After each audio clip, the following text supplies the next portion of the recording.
because of those winds, the Muslims could do nothing. Seeing this, the Muslims' general gave the order that all the ships' anchors be dropped and the ships be stopped at their respective places. After that, the Muslims' general sent a message to the Roman king that what I say is, it is better to fight on some good large land than to fight on the seas.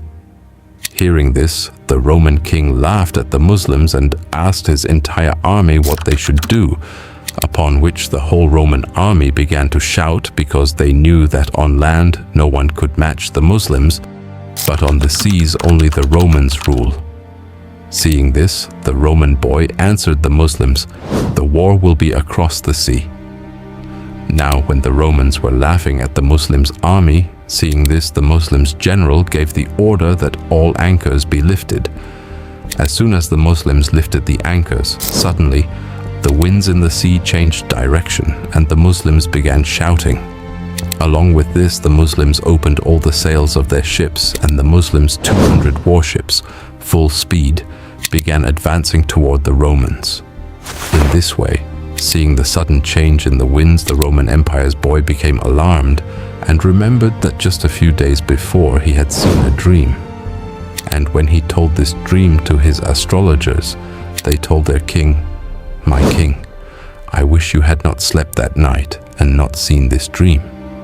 Because this dream has only one meaning: defeat, defeat." The Muslims' ships were rapidly advancing toward the Romans, and when these ships came very close to one another, of course what happened, right? No. It was not like that. In that era, the kind of weapon that fires with gunpowder had not yet been invented, and people fought in ships with arrows and swords.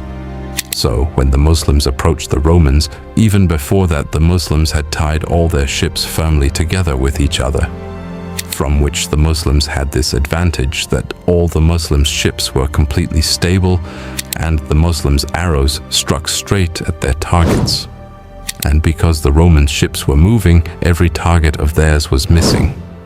This was such a dangerous battle that to this day, naval battles are called Yarmouk, because it was the largest naval battle of that time in the world. As these two navies collided, the Muslims tied their ships to the Roman ships as well, which then created a very large battlefield in the middle of the sea.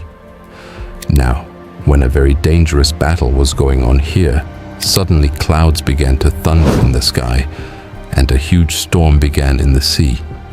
But this battle continued even in that severe storm.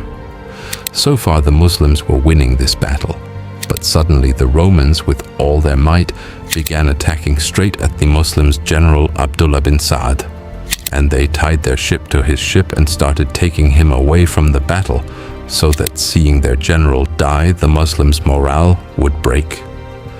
Up to this point, the Muslims' general was even injured, but in the end, one Muslim, risking his life, cut the rope between the two ships and saved the Muslims' general's life, but he himself fell into the sea and was martyred. Seeing this, the Muslims' zeal increased even more, and they attacked so fiercely that the Romans' 500 ships began to fall one by one. And the Roman king also understood that now nothing could be done. It is said that he took off his king's crown, put on the clothes of an ordinary soldier, and somehow saved his life and fled from there. And thus the Muslims won the Yarmouk of the seas during the Caliphate of Uthman.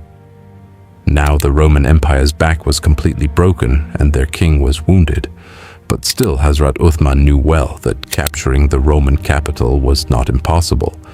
After this, Caliph Uthman and they sent a letter to the governor of their time, along with a map in which Hazrat Uthman outlined the plan for the future of Islam and said first the Muslims will conquer Spain, then France, then Italy, then Greece, and thus after conquering all of Europe, the Muslims will finally attack the Roman capital. But this did not happen. Rather, to this day, Caliph Uthman's plan has not been fulfilled, because as Hazrat Uthman made this plan, Caliph Uthman, may Allah be pleased with him, was martyred by a group of Muslims themselves. But before being martyred, Caliph Uthman had ruled over the world's seas for 700 years, had completely destroyed the navy. Subscribe